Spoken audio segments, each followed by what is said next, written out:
Lumantad po ang konduktor ng bus na sinakyan ng umano'y minaltratong kasambahay na si Bonita Baran pauwi sa Vera Catanduanes noong Mayo. Ang kwento po niya, ibinilin sa kanya ng mag-asawang Reynold at Annalisa Marsan ang kanilang dating kasambahay na noon daw ay maga ang mga labi at tila may sakit. Balita natin ni John Consulta, exclusive. Dumating sa tanggapan ng Public Attorney's Office kagabi ang 30 anyos na si Eric Belkin, ang konduktor ng bus na sinakyan ni Bonita Baran sa Cubao pauwi ng Vera Catanduanes. Sinamahan si Belkin ng isang member ng CBCP Media Relations Group mula Bicol. Kwento ni Belkin kay Attorney Persida Acosta ng Public Attorney's Office o PAO. Dakong alas 2 ng hapon noong May 22 sa terminal ng Tao-Trasco sa Cubao nang lapitan daw siya ng isang singkit na lalaki at ibinilin ang isang pasaherong babae na nakaupo sa loob ng kanilang bus na may body number na 823-B, biyaheng papuntang Vera Catanduanes.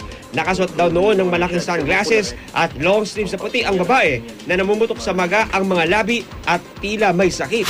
Sa akin nung pasahero, ganito po, sabi niya, boss, sir, itong pasaherong to, hindi na gaano nakakita, pwede pa kesis tool lang to pagdating sa Tabaco Pier.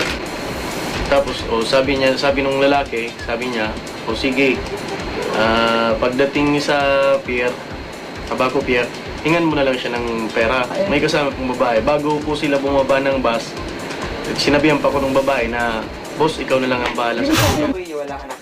Dagdag pa umano ng lalaki, pakikuha mo na lang ang pera sa kanya. May ibinigay kaming pamasahe niya. Maya-maya lang ay nilapitan din daw siya ng isang babae at sinabing, boss, ikaw nang bahala sa kanya.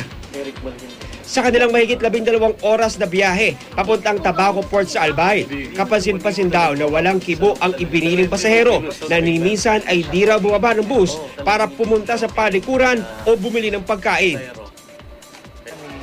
Makalipas ang mahigit isang buwan, laking gulat na lang daw ni Belkin nang makita sa balita na ang inalalayan pala niyang babae noon ay ang umano'y minaltratong kasambahay na si Bonita Baran.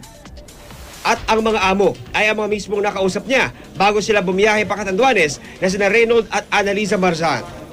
Sa diaryo ko po kasi nakita na sabi ko nga yung lalaking yun ang negative mismo ng pasahero po sa bus.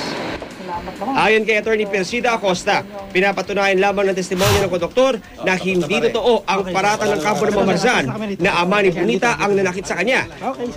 Dahil bago pa ito umalis ng Manila, ay bulag na ito at namaltrato. So bulag na si Bonita nang talagang ihatid nila. Bakit sinasabi nila kung saan pa nabulag ito si Bonita? Ang dami-dami nilang alibay, ang dami-dami lang sinisisi. Nagpasalamat naman si Bonita sa paglabas ni Belkin at umaasang mapapalakas ng kanyang pahayag ang kanyang kaso kontra sa mga Marsan. Ayon pa kay Bonita, bago siya isinakay ng bus, sinuotan daw siya umano ng adult diaper ni Annalisa at binili ng wag nang magtangkang bumaba ng bus dahil siguradong mawawala siya dahil sa kanyang kondisyon. Patuloy pa rin sinisikap ng GMA News na makuha ang panig ng mga Marsan kaugnay sa paglutan ng isa pang testigo kontra sa kanyang kliyente. John Consulta, GMA News.